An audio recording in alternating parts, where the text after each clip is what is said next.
Hello, my name's Alondra, and I am a classmate here with the environmental health class for the summer course.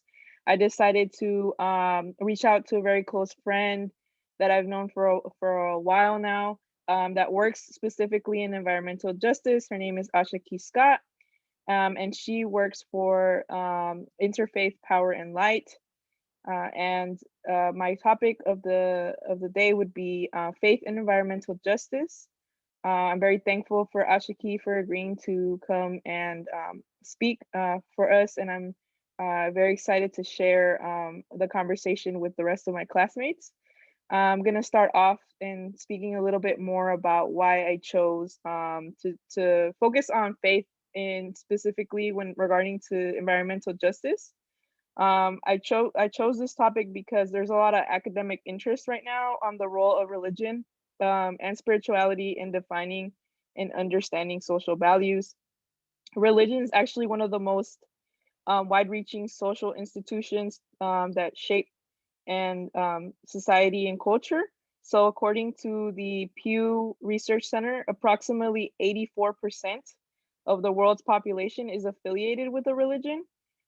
So given the social influence of religion, we can argue that there is a space to talk about it when it comes to social values and sustainability, and it should be considered, a place to, a topic of interest, given how wide reach it gets, right?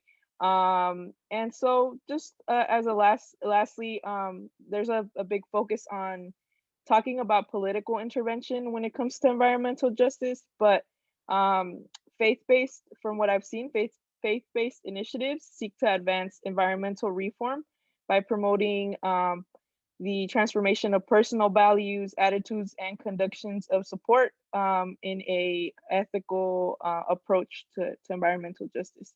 So I'm going to be passing it over to Ashiki just to speak a little bit more about her role in her organization and sharing my screen just so that she can see the lovely slides. Alrighty, Ashiki.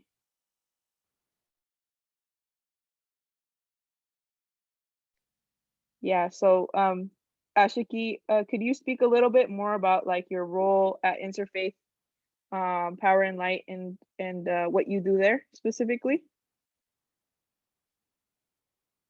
Then I cannot hear you. I was talking on mute the whole time. That was so Yeah, Zoom no issues. worries. Okay. But hello. Hi, my name is Asha Key Scott, and I work with Interfaith Power and Life, which is a faith-based environmental nonprofit organization. Our mission is to empower and mobilize people of faith and conscience to take bold and just action on climate change. And so I currently am the office manager and programs assistant at the organization. So I do a lot of the back end administrative work, paperwork and everything like that, as well as some as a program assistant. I get to help with, for example, we just had our Faith Climate Action Week, which focused on food justice, climate justice, and racial justice, and like making those connections for folks. So I get to work on a variety of projects as program assistant, and also in my office manager role. I get to do a lot of paperwork, get to work on a lot of the back end administrative work. And yeah, this is super quick overview. Yeah, thank you so much for explaining your role, and I'm really glad to hear that you kind of get the best of both worlds, right? The administrative side, but also like the side of the rec service and being able to connect with other people who are there Right. for those activities. And so that leads me to my next question. Um, because you are in this organization, it looks like from what I've seen on Facebook that it's not just Oakland specific, but you can correct me if I'm wrong. Mhm. Is that correct? It's not just Oakland. Is it like US wide or smaller? Yes, we are a nationwide organization. So Okay. mhm. So see, in terms of that, so it's nationwide, and then you're participating in the Oakland or Bay Area, I would say maybe Bay Area wide, right? Um, Yeah, so actually mhm. the Oakland location is actually the headquarters. Oh, the So headquarters. yeah, I Uh-huh. work at the headquarters for the national office. We also have a California specific chapter, and it can be kind of Yeah, confusing because we both share the same building. yeah. But yeah, we are a nationwide organization. We have affiliates in 40 states currently. Hopefully one day we can have it in all 50 states, but currently Yeah. 40 states, which is still super great. So Alrighty. mhm. So see, you're on the chapter that's the nationwide chapter, right? Yeah. And there's the Oakland, the local chapter right next to you. So I'm not sure how connected you are. So maybe this question could be switched around where it's like, how do you think about the nationwide aspects to environmental justice compared to the local aspects? Do you think that there's a wider reach when looking at the nationwide aspect, or do you think that there's a more of a connection when it comes to the local aspect of environmental justice?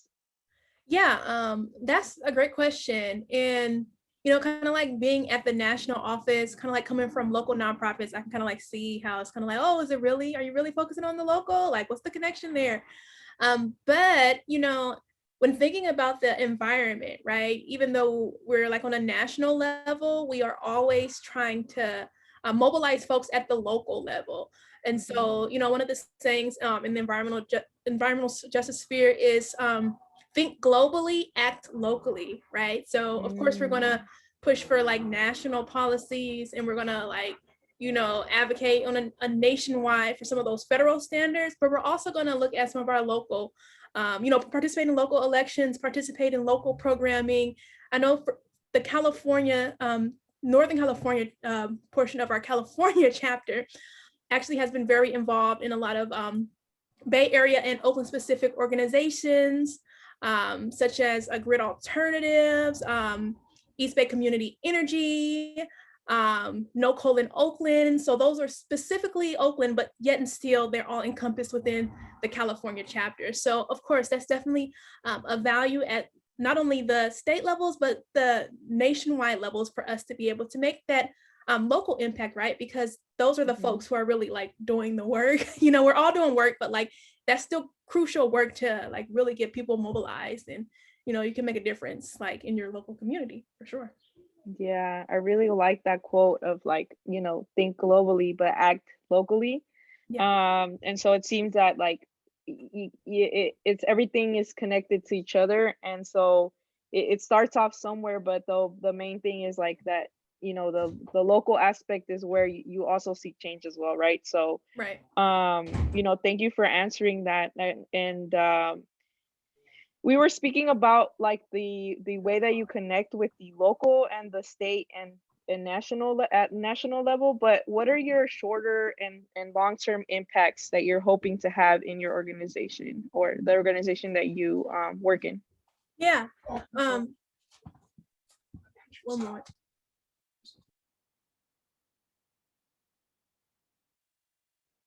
So you're muted.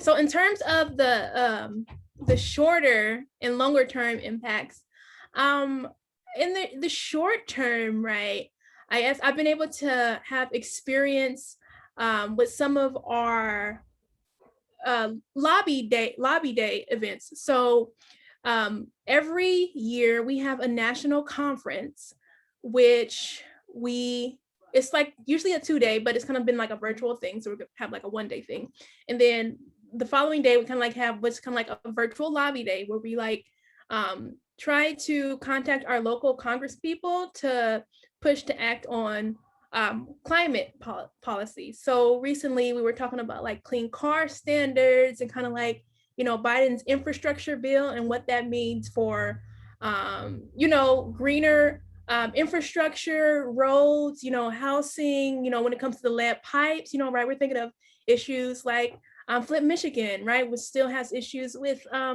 lead in their water, right? And so kind of like thinking, you know, I mean, that's kind of like a shorter and a longer term, right? Like voting, right? Thinking, but even in the longer term, one of the things that I would really like to see happen, and it's kind of like in the beginning stages, is like conversations around collegiate ministries, right? And like partnering with college students of faith or people who are spiritual, right? And may not be necessarily be a part of a specific religious group, but just like spiritual, right? They believe in a higher power or whatever the case may be. And just kind of like, we really don't have a lot of college programming at the moment. We do in our Iowa chapter. They just recently started something called Call to Climate Action, which focuses specifically on college students, right? And like their impact and like allowing them to be able to lead out in advocacy and write op-eds and like do things, come up with justice, equity, diversity statements and things of that nature. So definitely in the longer term, I would love for us to have like a nationwide collegiate ministries outreach so that we can specifically like reach a lot of the college students who are interested in, pursuing environmental justice within the faith-based lens, like, right, saying that these are not two separate things. Like, you're a person of faith, you're Muslim, you're a Catholic, you're a Buddhist, you're Baha'i, and then you also care about the environment. It's not separate, right? Those are all go together, and they're like central to who a lot of folks are. So that'll be super great. Yeah, and then it's really important that you talked about not just connecting with the colleges, but also having like actionable items, right? So it's like, what would be the benefit of connecting with all these organizations if there's no plan in sight, right? But in your conversation, you brought up like actionable items such as like op-eds, like things that our college students are either have the skill sets to implement, but also could learn from that and benefit from that, and are also part of colleges where sometimes it's easier to get to these students because there's organizations that have already recruited these students. So it's like tapping into like another resource of people that are already ready to make a difference, but I haven't really don't really know where to go, right? So yeah, thank you for sharing those shorter and long-term goals, and really important. And so you were talking about the aspect of having different religions. So in bringing, those interfaith communities together, are there any efforts to bring people with less faith-based backgrounds in from your part, or just from other leaders in your organization? Yeah, that's a great question. And just kind of like a little bit kind of like what I mentioned a little bit earlier. It's kind of like when people think of, right, like the faith base, right? I think some people tend to instantly think of like a specific traditional religious group, right? Like Christian, Catholic, Muslim, they think really specific in those terms. But ours is also we're also trying to reach out more to people who are spiritual, or in our mission statement it says people of faith and conscience, whatever you define that as, right? And so essentially it's really just anyone who, I mean, essentially, if you're not like maybe like an atheist, or you don't really believe in like a faith value system, even if you're like agnostic, right, that's still some type of faith in a higher power. And so essentially it's people of all faith backgrounds, right? And of people of faith and conscience, right? So, that's everyone. And even kind of like in thinking of, right, the language of what that is, right? So like understanding that some people identify as spiritual, right? And that could mean anything, but essentially it means that they believe in something greater, right? They believe in a higher power, and they believe, in creation. Some of them could just be spiritual, and they believe in creation, and that's what they have faith in. And so, yeah, we definitely want to bring as many folks, right? Because essentially, as an interfaith organization, if an interfaith environmental organization, right? Of course, we're not there to try to convert anyone into our faith, right? We kind of like have our own set faith, and we have our own journeys of how we got there. And essentially, we want to say, hey, every faith can be represented, and we can also fight towards a common goal, which is, stopping climate change, and like really balancing, our ecosystem, and just having a more just and equitable society. So, yeah. Yeah, that's really important. And it's great to see that your organization is bringing in together people who wouldn't be like, I guess, um speaking in like the big terms is like they wouldn't be considered to be like in a faith, but in reality they really are. It's just that in the terms of like what is traditionally looked at as faith, you Right. know, you're saying like these really big religious groups, right? And so it's that inclusivity that you speak of, that really is kind of like that effort of bringing people in from less traditional faith-based backgrounds in, right? Right. Right. Exactly. So, you know, that's really interesting because, you know, it's something that sounds really good, right? Bringing in people from all backgrounds. I know it sounds like it could be very difficult, right? Because we all come from like way different Mhm. backgrounds in terms of like religious training and religious backgrounds. So, do you have any tips or any lessons that you learned from your experiences bringing in people from all different religious backgrounds? Ooh, wow, that's a deep one. Yeah. Um, it's a constant process, right? Mhm.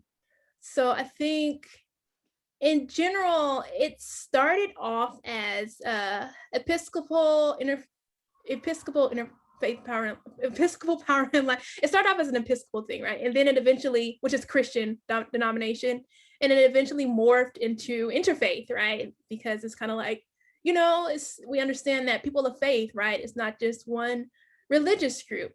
And I think that we are constantly learning how to better represent each faith background, right? Because that's the awesome thing too. Um, even though the environment is kind of like central, also our faith is, right? So in that sense, we want to be able to have different faith backgrounds to be able to share, their stories of creation and stewardship, and just kind of like based on their foundations of their faiths. So one of the things that we're actively trying to figure out, right, is kind of like we're having these appreciative inquiries, which is essentially trying to figure out the things that we are doing well and we're exceeding in, and at the same time having these conversations of how can we have a more interfaith movement, like realistically, right? And so what does that mean? That means incorporating a more well-balanced voice, right? Say, for instance, when it comes to some of the prayers that we share, right? We want to make sure that every faith group, as many faith groups as possible, is represented.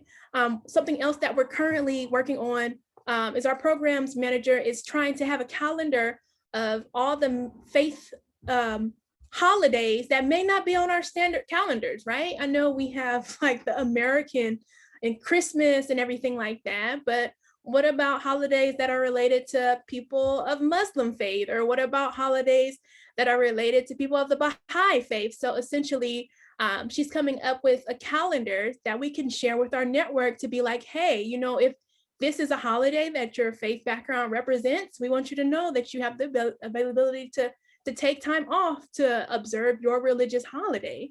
And so I think that things like that are super great and practical, and things that the normal person wouldn't really think about. It's like, when it comes to a calendar, it's like, oh, everything that's said, all the federal holidays, President's Day, Christmas, those are like the holidays that we are going to observe. But like, no, what about Ramadan? And like, what about other holidays like holy, And so I think that that's super practical. And like some things, like even when it comes to having more, quotes from people of different faith backgrounds, represented in our emails, or just kind of like more voices and different webinars from people of different faith backgrounds and their perspectives. That is definitely something that we are constantly learning and growing in. So, yeah. Yeah, that's really awesome, and I appreciate, you know, you sharing those practical tips and just lessons from interacting with multiple religious backgrounds because like you said, it's like the small things that make such a big difference. And if everyone's to be included, then there needs to be kind of that show of like, okay, you know, we're trying to make this space like between all of us, and how can we make that space? Or small things such as like calendars, or even larger things of like bringing in speakers from those different backgrounds to show that we're actually trying to like interact and work together. Yeah. So thank you for that, and I really appreciate it. So this is my last question, and this is more, I guess, for myself. Um, from the research that I've seen in like environmental strategies through a religious lens, a faith-based lens, I heard a lot about the word stewardship. Like that was popping up a lot. And does this mean anything to you, or is this used at all in your approach at your organization? Yeah. So when it comes to this word stewardship, right? Definitely is a spiritual type of thing when people think of it. And yes, when I think of the word stewardship, I think of kind of like something that has been given to me, or right, to us, for us to be able to care for and to protect, right? And to ultimately sustain. And so when we talk about this word stewardship, essentially, I can speak, for example, from a Christian perspective, right? When I think of stewardship in this world, in environmentalism, it's like, stewarding the resources, right? Being making sure to be conscious of the choices that I make when it comes to everyday living, lights, water, usage, things of that nature, which can really have an impact. And ultimately, stewardship is just that, right? We realize that we are creation, and there's a creator who has given us this world as a gift, right? Given us life as a precious gift. And we should really value that, and we should honor it and protect it for generations to come, right?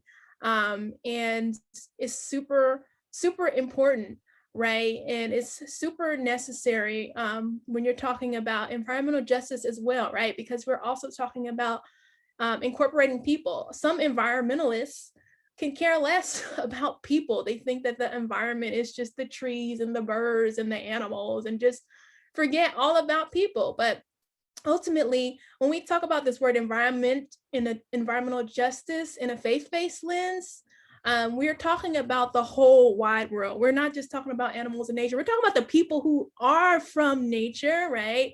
Depending on which creation story you believe in, we kind of believe as Christians that essentially, like, we're kind of like made of the dust of the earth type thing, right? And essentially, what we're supposed to protect and love and care about those folks around us. And it shouldn't be just an individual thing too, right? It should be like the corporations like stewarding the resources of this earth and stuff. But that's a whole other topic for a whole other day. But it's definitely central to a faith-based perspective. And we believe that it's kind of like a moral imperative, right? Well, morals and stuff, but it's like, and climate change is, we consider it to be like one of the biggest moral issues in our time. So yeah. Wow, wow. Definitely, I am so grateful for your input and experiences working in environmental justice in a faith-based lens, right? And the whole, like, from looking at all of this, I just kept seeing that word, like stewardship. I didn't really know what it meant, and so like your description definitely gave me more insight on like what you think about when looking at stewardship, and what it looks like in practice, right? So Yeah. I appreciate so much for you taking your time to speak with me, and sharing your experience with me, and just want to let you know that this information will also be provided to my classmates, just so that they see like all the different aspects of it, just environmental justice. And definitely, I was wondering if it's okay to share your information in case there's other students interested in reaching out to you, or joining your organization. Is your organization taking people in, or is it more of like the set group of people already in the group? Yeah, Yeah. so I can specifically speak more to like the national office, but I mean in general, depending on what states folks are from, Every state is different. I know that there are some positions that are hiring in other states if that's what people are interested in. But when it comes to our California specific chapter, they're always looking for college interns. So if that's something you would be interested in, um, that would be, yeah, definitely something you can get in contact with me about. We currently did not really offer like a stipend or anything. However, that could potentially change, who knows? But I know for sure across different states, they have different programs. I know our Iowa chapter, they may be looking for some more college students, and they have an awesome program that offers a nice stipend. So yeah, if you want to get involved, if you want to contact me, I can keep folks up to date whenever we have any job openings. So yeah, contact me at my name, ASHAKI, at interfaithpowerandandlight.org. I know that's a long email address, but yeah, you can contact Yeah. me there. So Yeah, thank you. Like I said, I'm gonna be stopping the share real quick. But I really